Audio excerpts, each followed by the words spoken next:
Hey everybody, and welcome back to the 360 Player YouTube channel. 360 Player is the all-in-one sports platform for everything that modern teams and clubs need. So if you're a coach or club director and want to find out more about what we do, check out the first link down below in the description. With that, let's jump into today's video, which is a great exercise to help football or soccer teams, depending on what part of the world you're from, keep possession of the ball in a very, very simple and effective way. And this is the concept of having two teams against one. All you have to do is divide your players into 3 even teams, and that's pretty much all the setup you need, aside from actually setting up a square or rectangular grid. Keep in mind, when you're setting up the grid, a larger grid is going to make it easier for players to keep possession of the ball because they're going to have more time and space to work with. Smaller, tighter grids are going to make keeping possession of the ball more difficult. But this is a great drill to help players keep possession of the ball, because when you're playing 2 teams against 1, you have 2 teams keeping the ball against half the number of players that are defending. So if you have 3 teams of 5 players,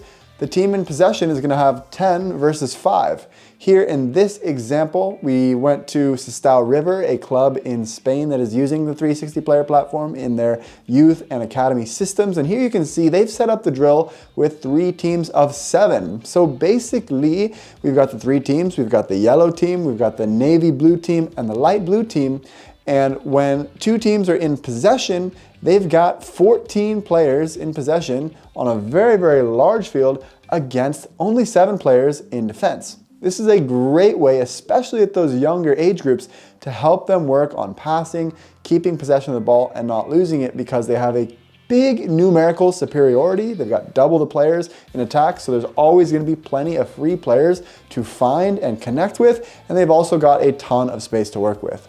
If you want to make this drill more challenging, make those spaces tighter. This can be a great way over the course of the season. For example, with your team, start by doing these drills towards the beginning of the season with larger spaces so that your team can experience some level of success, and then gradually over the course of the season, as your players get sharper on the ball, as they're able to find those passing angles and lanes and move off the ball more effectively, you can gradually increase the difficulty of the drill, make it harder and harder, and that's going to consistently push your players to continue improving. Now, there's a lot of different variations that you can play a drill like this in your training session. You could have a rotation where you have one team in the middle defending for a certain amount of time, say 1 or 2 minutes, and then you rotate out and have a different team in the middle defending. You could, for example, say that when the defensive team in the middle wins the ball, then they are going to switch with the team that lost the ball, and you have a new team defending in the middle. There's a lot of different ways that you could actually assign points and scores to make this game more competitive. For example, if you're doing the version where each team defends in the middle